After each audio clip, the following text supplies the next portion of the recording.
Amigos de Punto de Corte, sean todos bienvenidos a Punto Saludable. En esta oportunidad estaremos conversando con el doctor Eri Alejandro Romero, quien es cardiólogo, y estaremos hablando sobre las enfermedades coronarias, qué son y cómo debemos tratarlas. Bienvenido, doctor.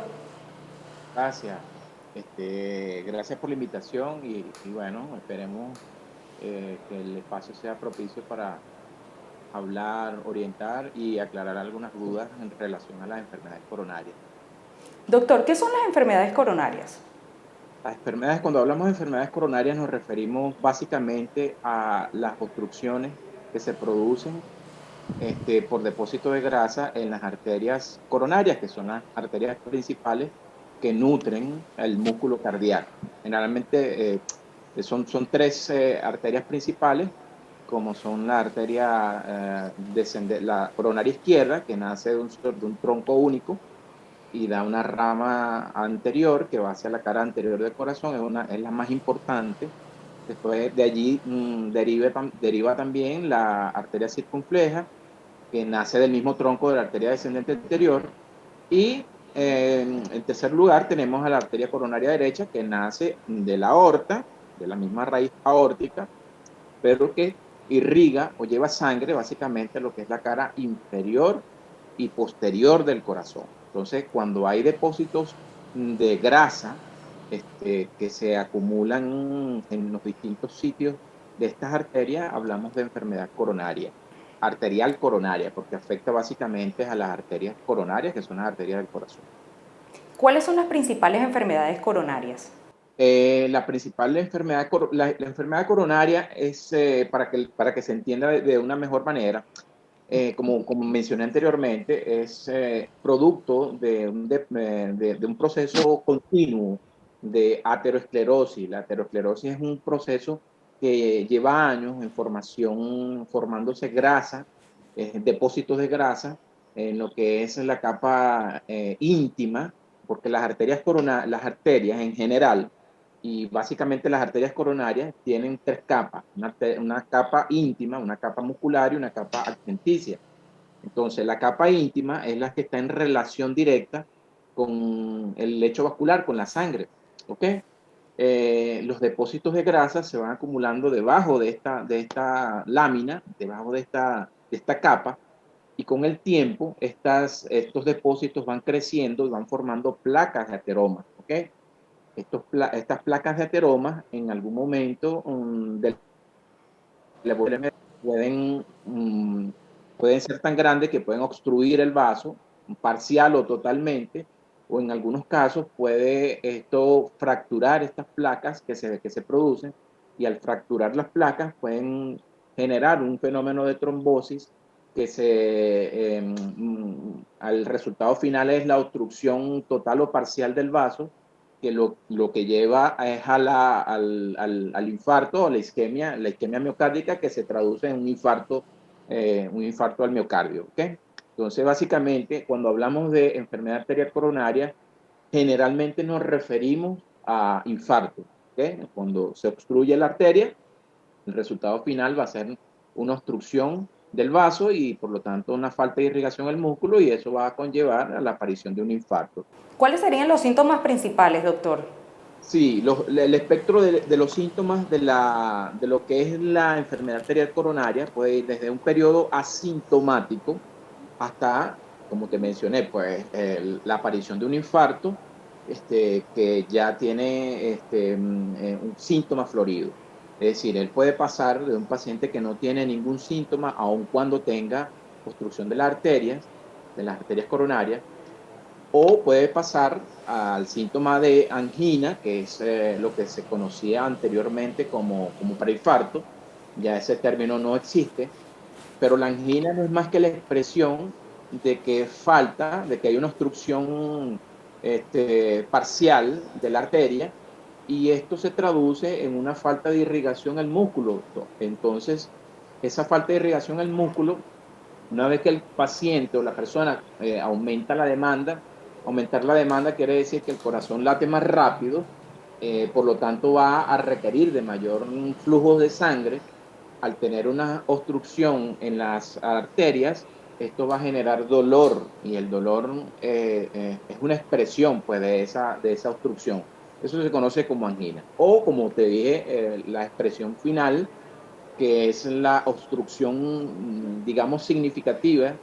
Hablamos de una obstrucción significativa cuando, en la angiografía o en el cateterismo se ve que la obstrucción es por encima del 55%, o en aquellas personas que tienen obstrucciones críticas, que ya es una obstrucción del 99% de las arterias coronarias.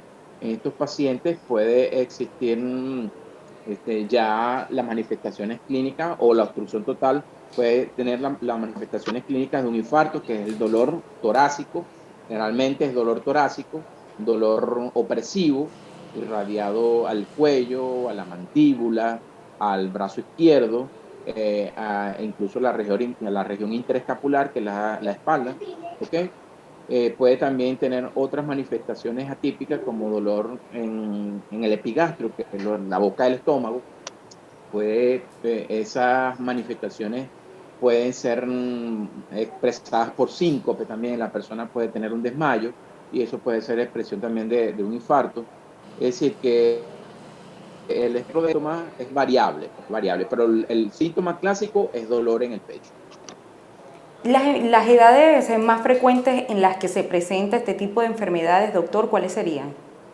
Fíjate, la edad generalmente en el hombre por encima de los 55 años y en la mujer por encima de los 65 años. Sin embargo, estamos viendo cada día más pacientes jóvenes que manifiestan esta enfermedad, ¿okay? Que tienen síntomas. He visto pacientes de 29 años, 30 años, 35 años, 40 años, 42 años, sí, que cada día más, a pesar de que se han hecho grandes esfuerzos para tratar de disminuir el impacto que genera la enfermedad cardiovascular, y de igual forma sigue produciéndose infarto, de hecho en personas, en personas más jóvenes, pues, de las que te mencioné. ¿Y a qué se debe esto, doctor?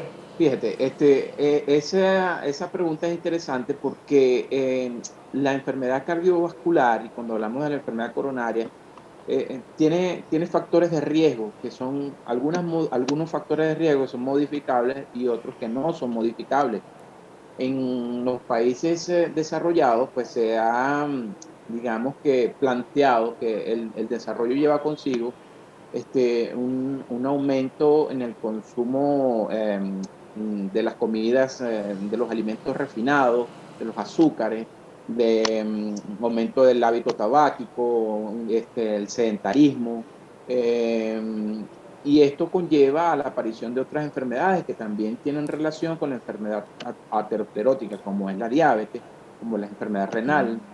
Entonces, todos estos factores se juntan y pueden hacer que se desarrolle la enfermedad si estos factores no se corrigen. Hay otros factores que no son modificables, como por ejemplo la hipertensión, cuando la hipertensión es de carácter heredable, o la diabetes, que es son los dos factores más importantes, no modificables, que pueden generar enfermedad cardiovascular.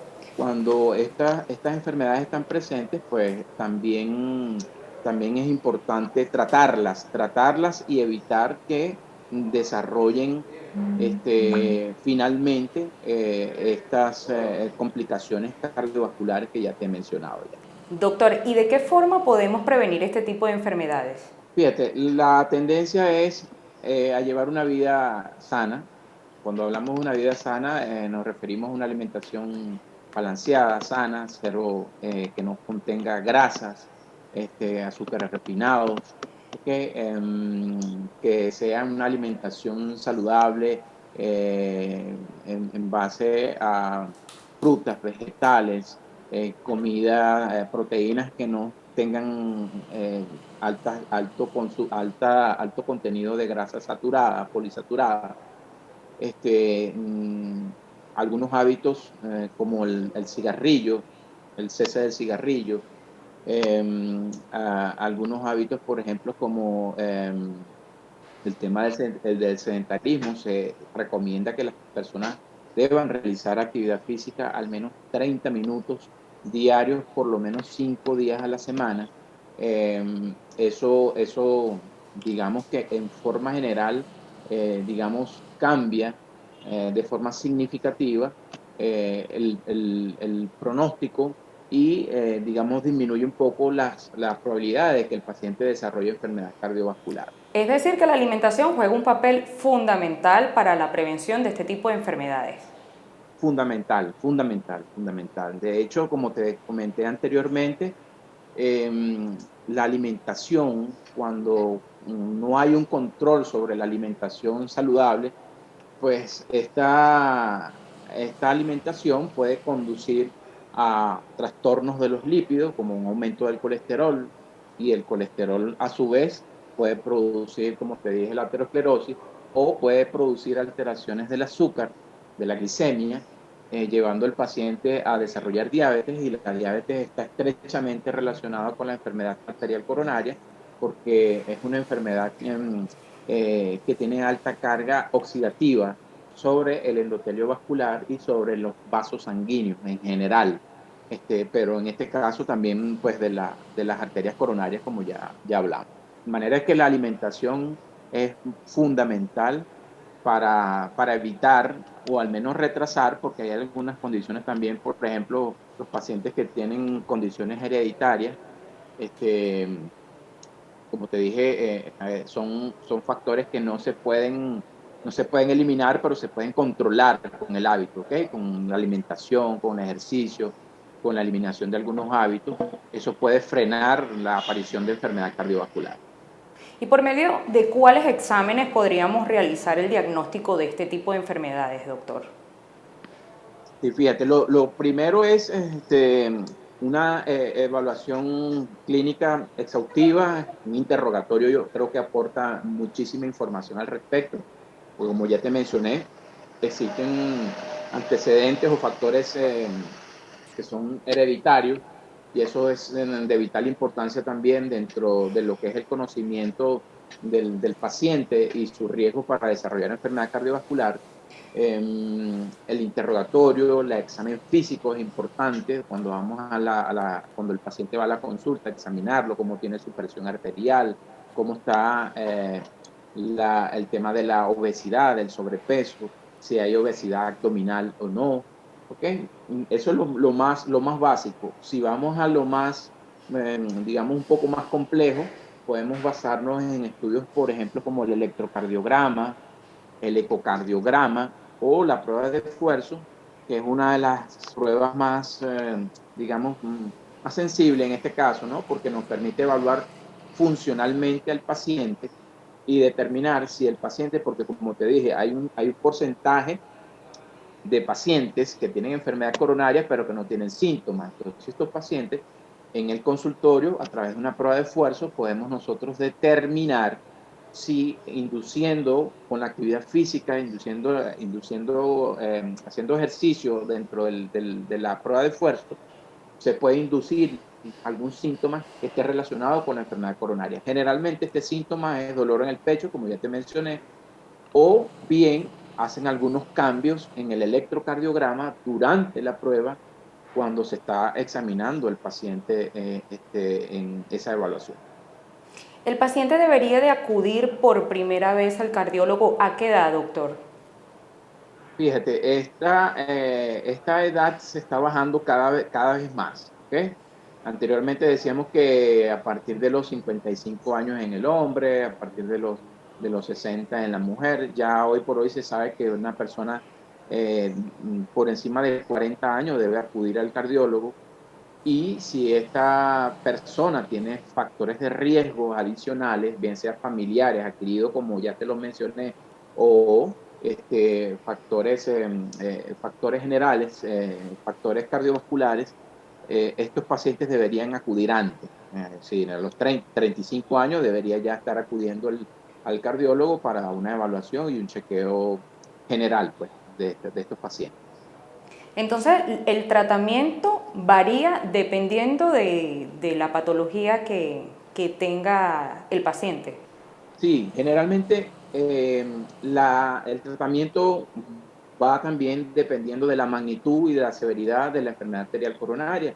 Si tenemos un paciente que tiene, por ejemplo, factores de riesgo solamente, nosotros debemos atacar estos factores de riesgo con modificación en el estilo de vida y si hay algún paciente que amerite, por ejemplo, que sea diabético, que sea hipertenso, eso debe requerir algún tratamiento específico para cada patología. Pero cuando hablamos ya de enfermedad coronaria en general, ya el tratamiento, ese paciente va a una estratificación, como te dije.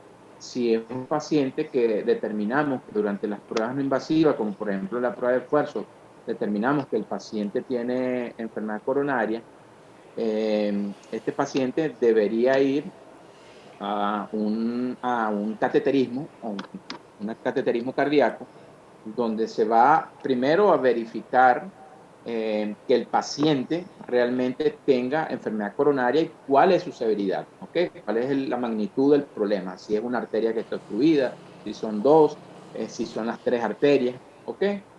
Eso se puede hacer de manera electiva, es decir, el paciente se cita al paciente una vez hechos todos estos estudios previos, ecocardiograma, prueba de esfuerzo, todo eso, se cita y se hace un cateterismo electivo donde si hay la indicación de colocar algún stent, es decir, reparar la arteria, se puede hacer, ¿ok? Se hace dependiendo, como te dije, de la magnitud de la enfermedad.